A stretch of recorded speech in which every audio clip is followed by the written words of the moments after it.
Hello everybody, this is Genesis and I'm bringing you guys another Dota 2 commentary.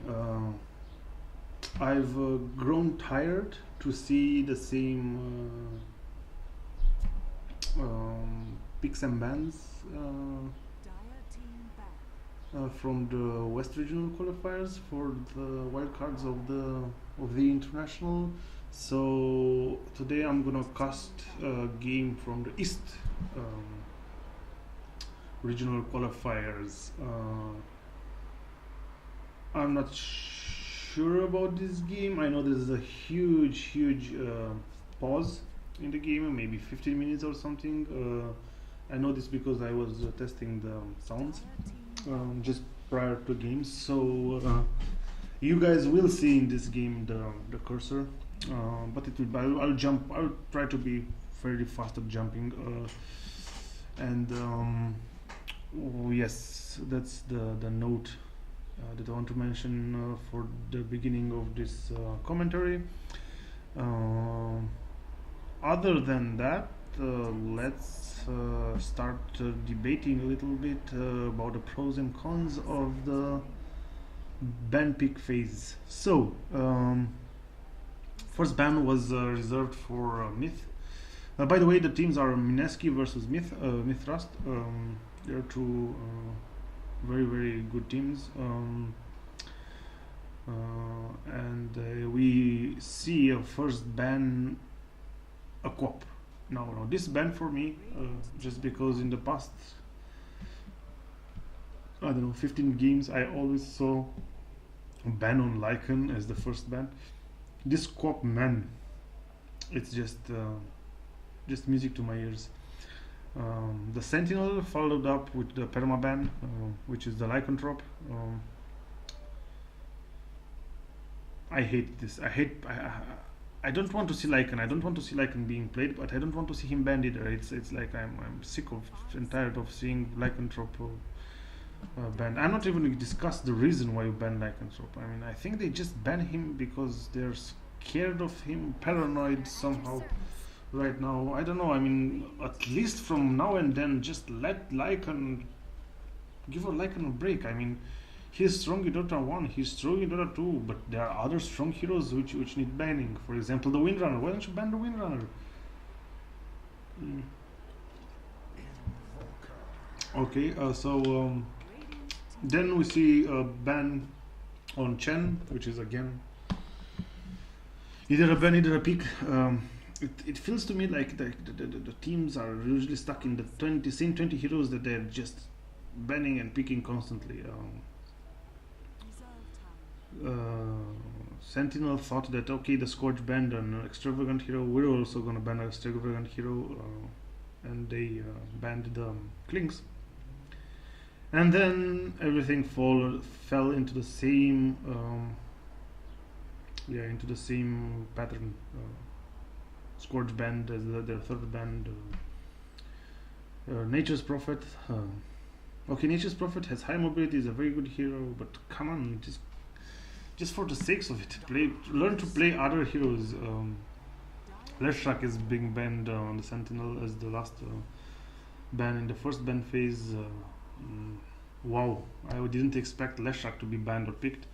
Yeah, the first pick was Scourges, and they picked Windrunner. I like Windrunner, but I grew tired of seeing Windrunner. By the way, she's not being banned. I mean, why wouldn't you ban Windrunner if you know that it's gonna be the first pick of every fucking team out there?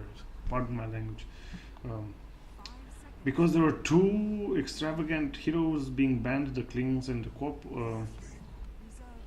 Obviously, Invoker was available and they picked him. Followed by a fast Darkseer.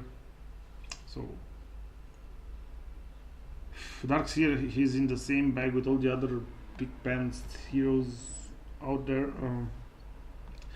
I never thought I'm gonna say this, but I really hope to see like a classical, I don't know, game between where one team gets Lina and Zen, and the other team gets Vengeful and Crystal Maiden, and they duke it out with a 3 lane and stuff like this. it's too chaotic for me right now. I can understand that these picks and bans are probably better overall strategies, but come on, give me a break. Uh, we see a Morphling being picked. I like Morphling. He's decently being picked or banned in current meta game, which is okay. Earthshaker, finally Earthshaker. I mean, it's been so long since I've seen an Earthshaker being played. It's amazing. I love this pick. Just because of the hex of it, I don't know if it does anything for the future strategy or what the captain thought about when he picked the Earthshaker, but I'm glad he picked it.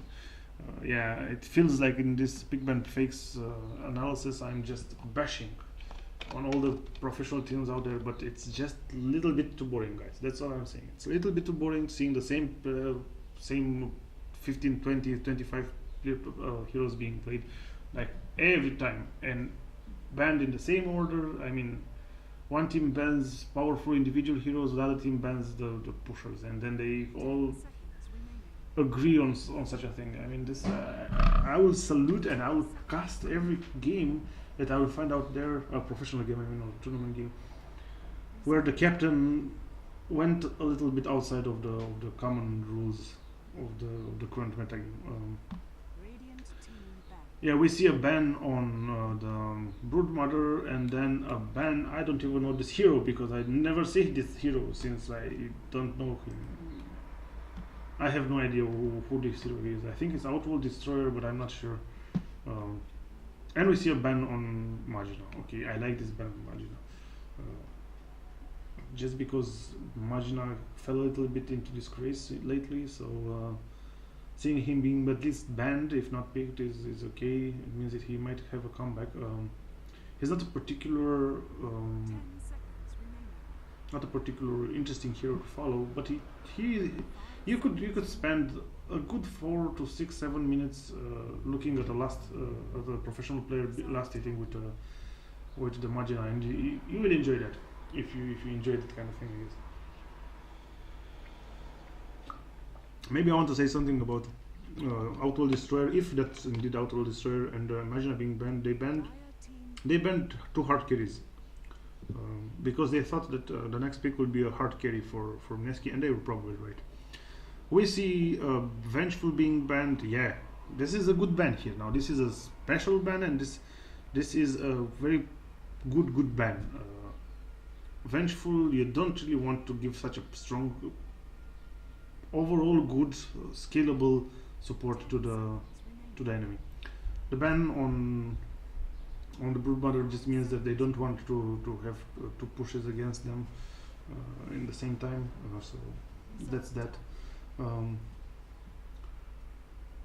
And now we're up to the last 4 picks.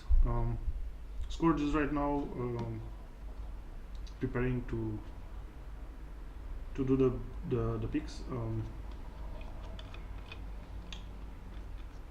Let's see what they decide. Okay, there's the Lich being picked. Amazing pick. Lich and Earthshaker in the same team. Old school Dota, man. I really like this pick. Lich, as I said it before, the strongest laner out there, I guess. Not that he's a solo laner. He can even solo lane. He can even be a carry. He's like Vengeful. He's old school, you know. He can do a lot of stuff. But usually he's being played lately as a support. Lately, and I say lately, like the past 3 years, I guess, as a support and somewhat of an early game nuker. But his strongest skill is that armor in the late game, especially when you're playing against strong hard melee hard carries. Melee hard carries are not that often though. So yeah. He's not as good as Vengeful, but he's definitely a strong hero, and you win a lane with him. Put him on a lane, you win that lane. The Sentinel decided to pick the Sand King. Nothing much that you can say about this pick. It's gonna be a support Sand King with initiating, with his initiating capabilities. He will be able to help the team later on as well. The last pick on Sentinel on Scourge side was the Beastmaster. Now I see what they are trying to do. They will try to do some kind of short range chasing. with an obvious stress on the fact that when Morphling has to grow. The last pick on the Sentinel side is the Weaver. It's a ranged hero. It was obvious that they will pick as last pick their hardest carry.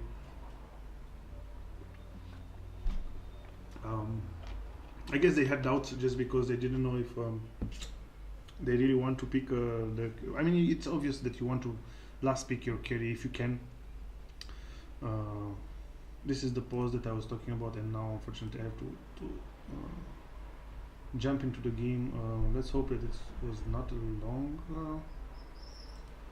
break. Okay, I'm clicking. I don't know if you guys can hear, but I'm definitely clicking to jump through the game. I wonder if now if this okay man means anything. No, it didn't.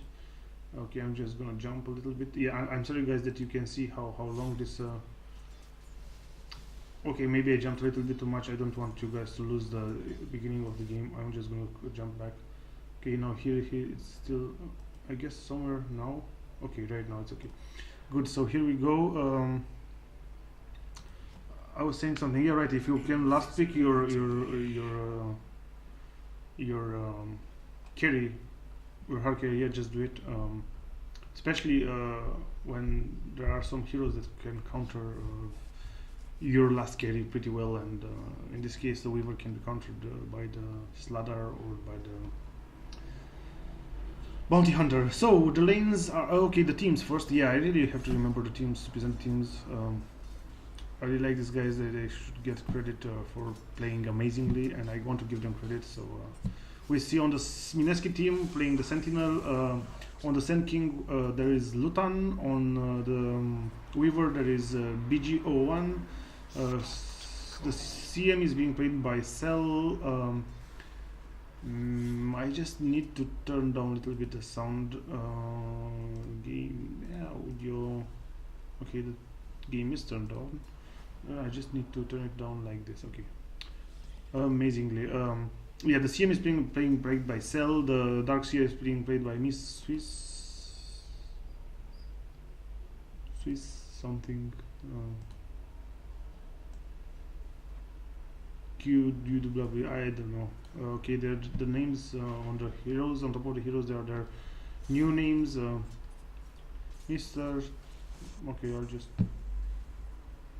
Okay, this didn't work. So, Mr. Mr. Swiss Kebab. I don't know. Mr. Swiss. Swiss. I'll just call him Swiss. And the Invoker is being played by Fox. On the Scourge side, we see the Myth. Players. Myth.Trust. I think the captain is playing the Lich. Tritinic, I don't know. Maybe he's I mean for sure he's a famous player. I just not into that following things, but kudos to you for picking one of the nicest, most interesting teams that I've seen in my last replays that I've commentated. The Windrunner is being played by Trileno or whatever.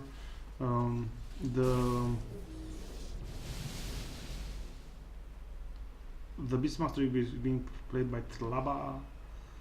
The Earthshaker is being played by okay, so okay, I'm an idiot. The TR is from Trust, right? And that's not an L, that's a bar. Okay, so once again, Lich being played by TNK. Windrunner being played by Rhino. No, by 13NU or BNU. I don't know how he wants that to be. Or 13, I think it's 13NU. The Beastmaster is being played by ABBA, I guess. The Earthshaker is being played by Rere, or I don't know. It would be a 3, right? So this is B. I don't know. And last but not least, we see K underscore K minus being playing the Morphling. Yeah, I had it. These are the players, these are the teams. Congrats to them. I give them all the credit for playing. Let's just watch the game. We see a top lane 1v2. The Darkseer is being played alone. I think I said that this in the last game. You send your Darkseer to play alone on a lane, and he's gonna probably do well on that lane and farm with his Iron Shell. And then after like the minute 5, 6, 7, you take him away from there and you just send him somewhere else and get a carry or whoever needs some farm in his place. Yeah, the Darkseer is being played. Is playing against Lich Morphling. The Darkseer is not losing the lane, not particularly winning the lane either, just because of this Lich. I think the appropriate way to talk about Lich is that you cannot lose the lane that you have a Lich on, and that's more exact than saying that you'll always win the lane with the Lich. On the middle we see a nice 1v1 Beastmaster against the Invoker. Beastmaster is going to lose this lane, no doubt about that, but he can lose it slower or faster or more abruptly. Meanwhile, on the bottom lane again we see one Sentinel against two Scourge, just because the Weaver is playing alone against the Windrunner and a support Earthshaker. The Earthshaker is not only support here, he's also a deterrent. The Weaver, if he's being caught unaware, then he will die. The reason why the Sentinel has one hero on each lane is that he has two roamers. Crystal Maiden and Sand King are just waiting for this Beastmaster to step a little bit away from his tower, and they're gonna get him. However, he is already level 6. I've been speaking a little bit about the names of the players. Now the two roamers have decided to go on top.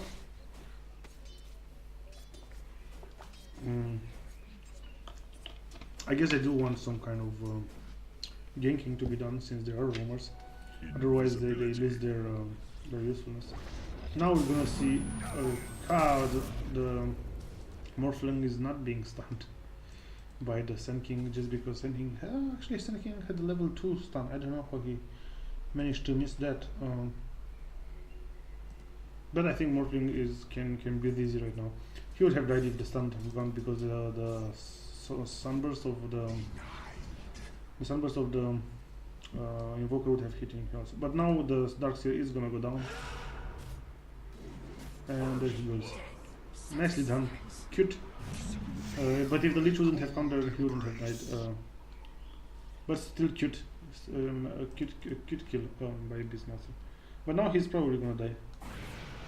He's dead.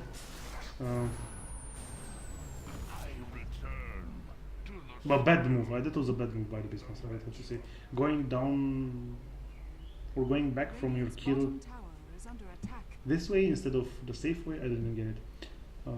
But it sometimes happens. Let's watch this nice Morphling farming it up. I'm just gonna leave here the mouse. If you have a professional player, you know that he's gonna last it every single creep, even the denies. And that's the trick where you get more damage on your Morphling so that you can last it better. That was a failed hit, or a failed deny either way, just because the Iron Shell got on. Oh, that was a failed one again. Wow, another one. And the Morphling is gonna die. Oh my god. Yeah, the Morphling is being yanked right now. I don't know what to say. Maybe that's why Morphling didn't last it those creeps, because he understood that he's in a very grave danger. I also don't understand why he didn't have mana, or why didn't he save enough mana for a wave.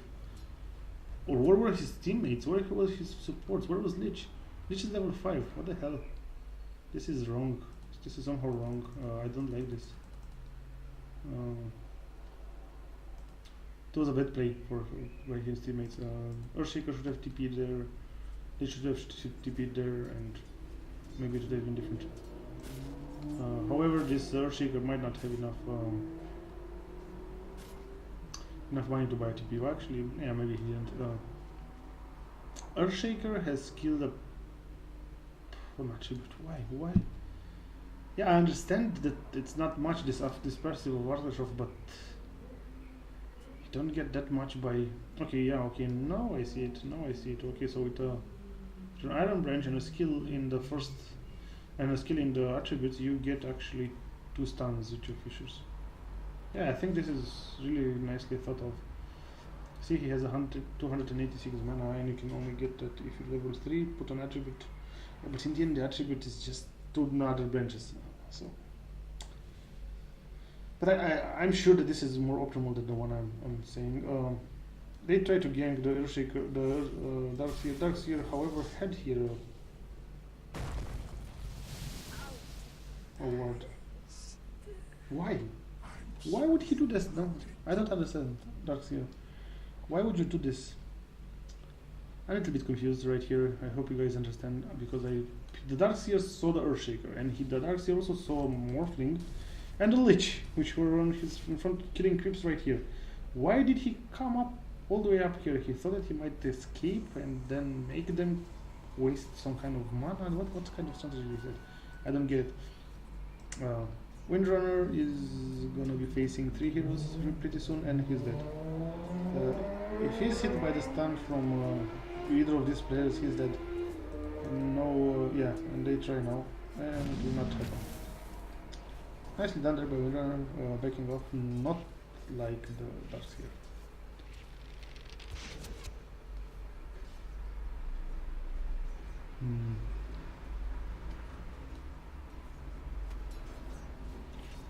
Not that much happening. It's the 10th minute, only 4 kills. Apparently the eastern countries or the eastern teams are not as aggressive as the western ones, which is always the opposite of whatever I thought about professional teams.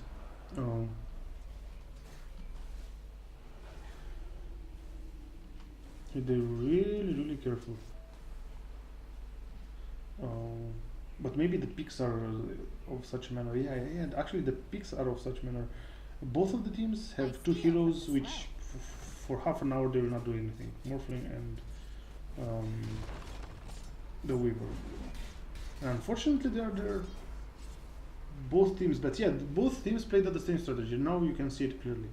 And I can prove it to you guys by the number of kills. Very interesting. Yeah, both teams played the same. Oh no. I'll tell you exactly why I say oh no. So the Lich just casted his ultimate to get a Crystal Maiden. What the hell is that? I mean, a Crystal Maiden dead is better than a Crystal Maiden alive, but did he do it for the money? Does he need such big amounts of money? I don't know, but he did cast an ultimate there, so at least from now, from the 2 minutes from now, he will not have it. And for an engagement, a team engagement might happen until the 14th minute. I don't know. That's why I said, oh no. So yeah, I think that the teams picked the same strategy up, and it's clear. That's why these teams will not engage unless forced by the other team, and since the other team they want to engage it, then it's clear that it's going to be a stalemate for a long time. But maybe I'm wrong, and one of the teams will actually start pushing.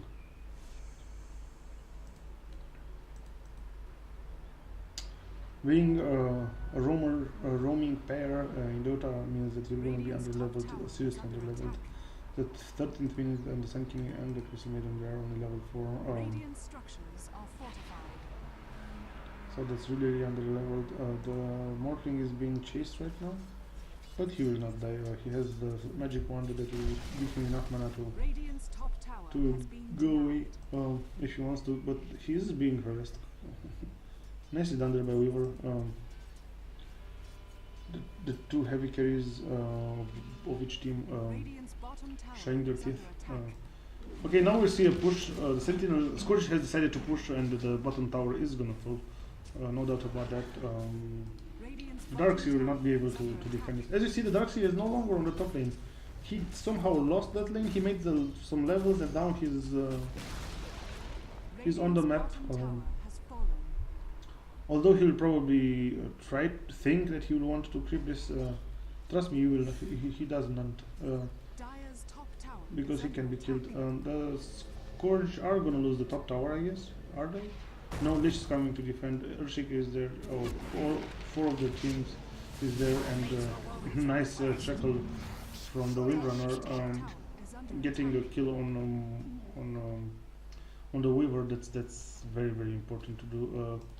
Crystal Maiden is also in danger of being killed, Dire's top tower has fallen. and she's gonna go down. And the Sun King. So 3 kills for none. Nicely done there by the Scourge side. They're taking a little bit of advantage right now, and they're gonna push the middle tower and destroy it probably. Yeah, most likely. Sentinel cannot do that much. I mean, the Invoker can. Yeah, not at level 10. He would be able to defend, but he's unfortunately a little bit under level. Not under level, but under leveled for the situation of defending. He will try to deny the tower or not. Actually, he didn't try to deny it, and still he's gonna die. Just because he was not paying attention. Tower is under attack. Oh, he escapes at a nick of time. No, he doesn't. This Lich. Man, this Lich is crazy, man. The Weaver is gonna get, unfortunately, unfortunately for Scourge, a kill on the Windrunner, and he's gonna try to get the Tower has fallen. courier, but doesn't do it in the end. Ogre Magi is the courier. Yeah, this is still broken. No, not that. I mean, not at all. Not at all bothering. No. Yeah. So Sentinel 4, Scourge 8. Still not very decisive. For example, this is a situation in a game where I cannot bet my money on anyone, and I wouldn't bet because it's close to 50-50. It's so close to 50-50. It's painful. Both teams have same sort of heroes. Both teams play the same strategy. Both teams are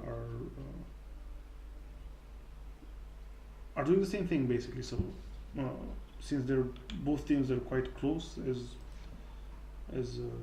experience and everything else. I mean, yeah, probably one of the teams is better. The one that's probably gonna win. But I'm just saying at this level, betting on a game like this is just pure luck. The Dark Seer is being killed right now. Nothing much you can say about that. What I can say is that I grew tired of drinking tomato juice.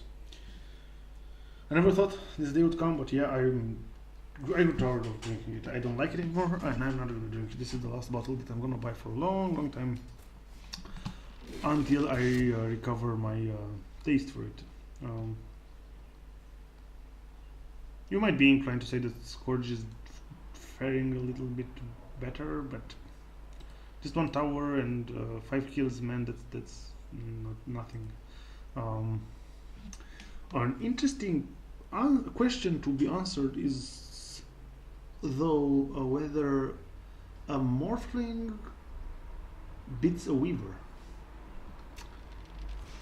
on the same farm or same amount of farm, and I mean, yeah, with roughly same items, I would say, or same amount of gold spent on items.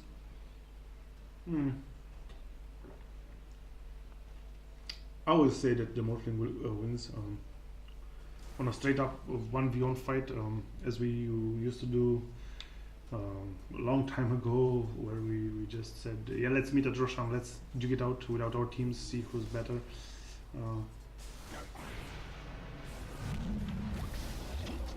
I would say that the Morphling wins,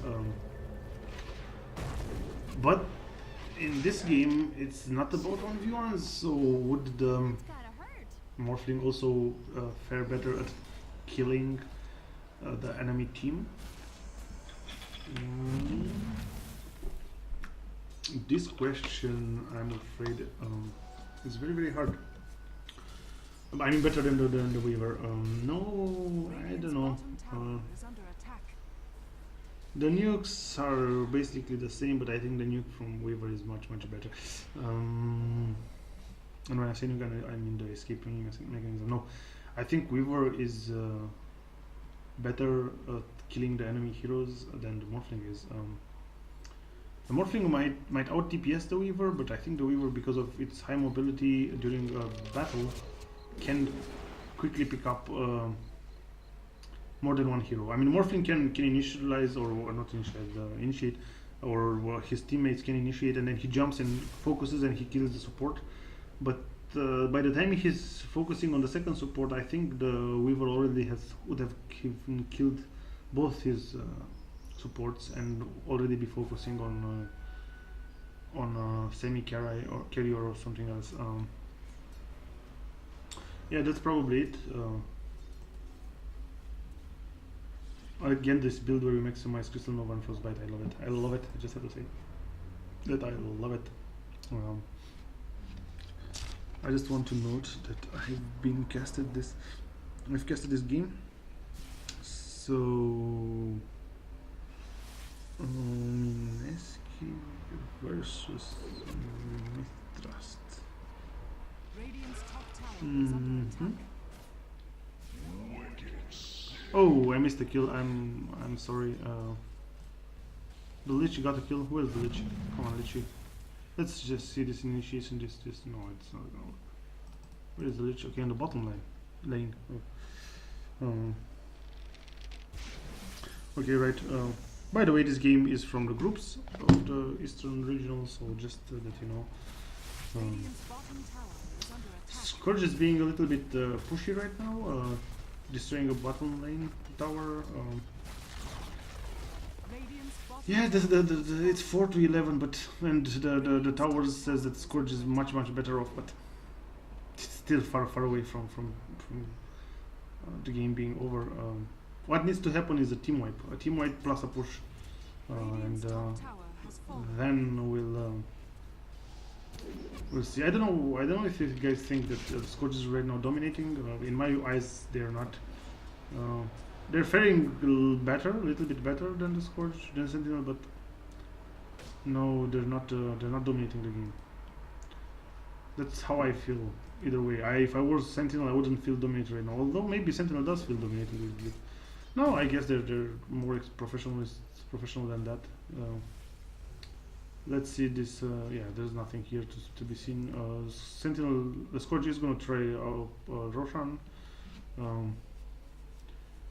Let's see if Sentinel wants to intervene. Sentinel doesn't know actually that the Scourge is trying. Oh, they do know that they try Roshan. They have a ward right here, and will they do anything but farm? No, they just decide, okay, we're gonna farm while you guys spend time in the woods.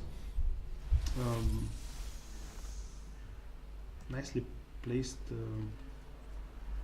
ward, at least a little bit out of the ordinary, and this will never get dewarded unless the Scourge's Beastmaster buys a ward, a gem. I'm sorry. Nobody usually dewards there. Oh my god, is something gonna die? Yes, he did. Why was he there? Why was he up against a Morphling all by himself? Well, the top tower is gone as well for the Scourge Sentinel. I really feel like the Sentinel is being a little bit, I don't know. Look, come on, what? This is a lonely Morphling. Come on, kill him. Yeah, amazing. Oh, look at this Morphling. Oh my god. Oh my god, Sentinel is completely out of mind right now. So did you see what the Morphling just did? He just killed an enemy hero, dived the tower and killed an enemy hero, while two other enemy heroes just couldn't do anything. Yeah, he had a Lincoln Sphere, but still. So maybe the Sentinel does think that they're being dominated?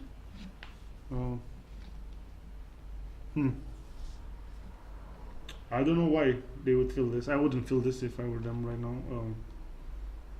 Item wise, they're as good as they could be at this point of view. The Weaver almost has a radiance. Yeah, man, I mean, why? Look, 4 staff and Fierce Boots. I'm not gonna analyze whatever everybody has. I just want you to see amounts of magic wands. So magic wand, best item in the game after first step, but first step is quite dependable on the situation. See, everybody has a fucking wand. Or Shaker doesn't, but he actually doesn't need it. The wand gives him so little mana that he compared to the Arcane that it's not even worth. Yeah, I agree. The Scourge have some nice items as well, but the Sentinel also. And this Morphling is not much better off than this Weaver, who, by the way, should try to get that Radiance as soon as possible. I mean, I'm guessing he does, but right now he could kill with this both two heroes if he wants to. But I think he's suspecting another enemy hero laying somewhere and just trying to trap him. Yeah, this is the safe way to go. But safe people don't go to heaven, is it? I don't know. I'm creating sayings right now. Radiant's middle tower is under attack. Finally, man, this tomato juice is despicable. The Weaver is getting his farm up. I know, I'm just joking. I really like tomato juice. Is the best. I'm just bored with it right now. Is there going to be a push, an organized push on the middle lane by the Scourge? It looks like it. The last exterior tower of the Sentinel is going to go down. Weaver is really trying to get all the last hits, and he manages, I guess. Would be a shame if he wouldn't. He's like 3 creeps away from his Sacred Relic, and he should already be starting sending that crow, I would say, to the. Okay, he's not gonna risk it. He's gonna go by himself and buy it. That's the safer bet. You don't want your crow to be intercepted, and then you're being left without an item for 2 minutes. So yeah, but Scourge is gonna get a Roshan, which is, I would say, better. A Roshan on Morphling is better than a Sacred Relic on the Weaver. Weaver now needs like 2 minutes, I think, of free farm to get his Radiance. While he's farming, he can also push quite okay. Sentinel, I think, suspects that the Scourge are running, but they just thought, well, that's just a time bot for us, for our Weaver to get his Radiance, and then we're gonna make our stand when the Weaver has Radiance. That's a legit strategy, but Scourge is not gonna wait for the Weaver to get his items up, and they're gonna push somewhere, I guess. Are they? No, they're not gonna push. I don't know what's in their mind, but I feel like the Scourge has right now the moral obligation to push. Obviously, there is not such thing as a moral obligation to push in Dota, but just saying, like, if they don't want to look like cowards, they should push. See what I do there? I would produce the best incisives for teams to push and end games if I were like a coordinator of the game. Maybe that's why there are no coordinators of the game, because it's such a bad idea. And yeah, there's gonna be a 2-pronged attack on 2 lanes from the Scourge side. Morphling trying to push alone, Scourge just camping outside of the bottom lane and trying to deter the enemy. So they both teams fight without their main carries, which is a little bit surprising. This Morphling just used his ultimate to get himself a Weaver, who's gonna send on the middle lane, and basically this is a 3-lane push. Okay. Let's see this.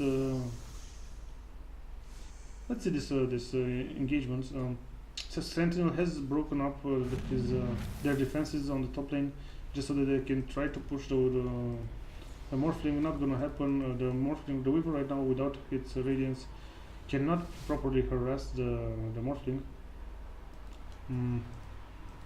He's in desperate need of 250 gold. But he cannot leave his post, otherwise his tower will go down. Sentinel, the other Scourge players are camping outside of the Sentinel tower, Sentinel bottom lane. This is quite interesting to do. Yeah, see, this is you just come and just try to hit a couple of times Radiant's middle tower is the under tower. If the Scourge, if I were Scourge right now, I would try to push because the Sentinel is only 3. But top middle lane also crashed.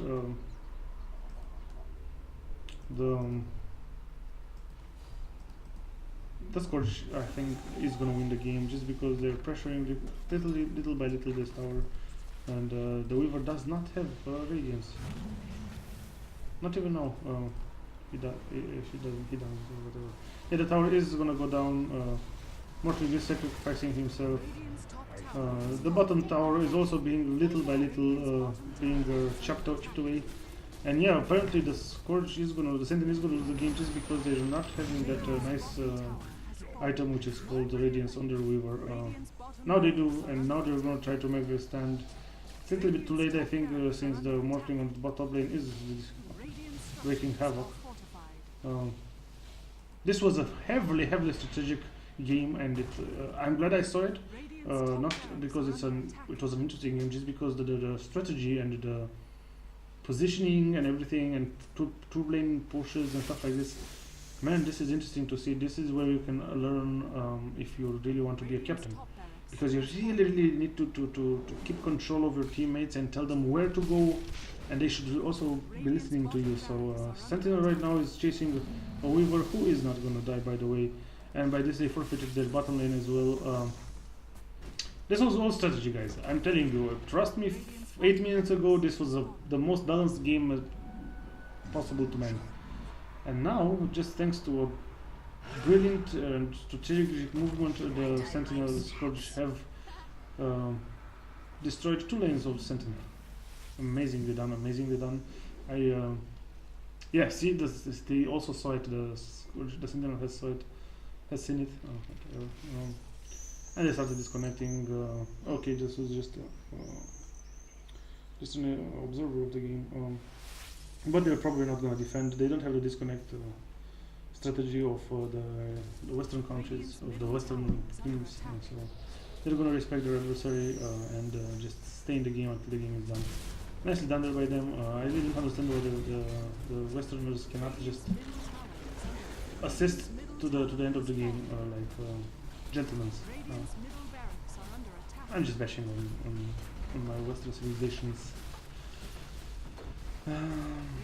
Obviously they don't mean any kind of disrespect, they're just pissed off probably because they lost and they just want to get as far away from the game as possible. This Invoker just tried to kill himself a Morphling, but instead he's gonna go down. There's a monster on the Morphling, which means a lot of damage. And the travels, and okay, a lot of items. Amazingly, he doesn't have that much damage just because he morphed all the damage he needed from strength. Yeah, the game is done.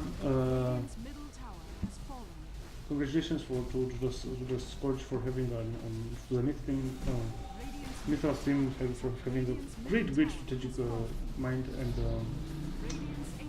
Yeah, in the end it was a short game. I really hope you guys enjoyed it, and yeah, I guess I'll see you guys next time. Thanks for watching.